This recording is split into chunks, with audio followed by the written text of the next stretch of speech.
Let's talk about FBI background checks in the context of Ecuador visas. So if you're coming from the United States, you need to get an FBI background check. There's a few different ways to get it. The best way to get it is to use a channeling company, period. You really want to do your fingerprints electronically in the United States. Identigo is a great one, but there's all sorts of channeling companies.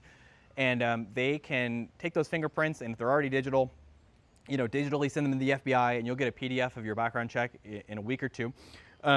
Also, there's channeling companies, I believe, who can digitize ink fingerprints way better than sending ink fingerprints to the FBI. If you send ink fingerprints to the FBI, there's a good chance that if one of them is smudged, the FBI will reject your fingerprints, but it'll take them 9 to 12 weeks to reject it. So you'll be waiting months just to hear, oh, we can't give you your background check. These fingerprints were smudged. So definitely work with a channeling company. As well as once you get the background check, and you could get that via a PDF to your email, or you could get it in the mail. Once you get that background check and you're trying to get it apostilled, right, you also want to work with a channeling company for that. Now, it's even the best is if you have a PDF of that FBI background check and you can just email that to the channeling company. They're going to print it out and walk it into the Office of Authentications in DC, and they're going to get it done in about 1 or 2 weeks, get it apostilled, right? Whereas if you mail it directly to the Office of Authentications yourself, a physical copy, or I guess maybe if you printed the PDF, if you mailed that to them, that's another like 9 to 12 week timeline where you're just waiting to get that apostilled copy. So paying a channeling company $100 to save like 8 weeks of time is a no-brainer. Use a channeling company. You should be able to get your apostilled FBI background check if you're applying for it from within the US. Could get it done in a month potentially, right?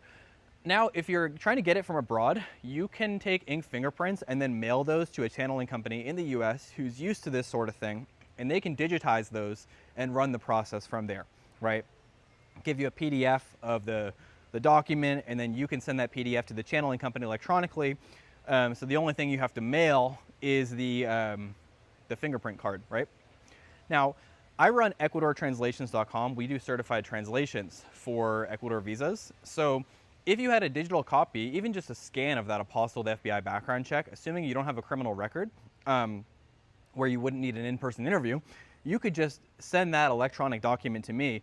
I can get that certified, translated, and notarized in Ecuador, and it's good to go for your Ecuador visa application. But anyway, all apostilled FBI background checks need a certified translation and a notarization to use it for your Ecuador visa.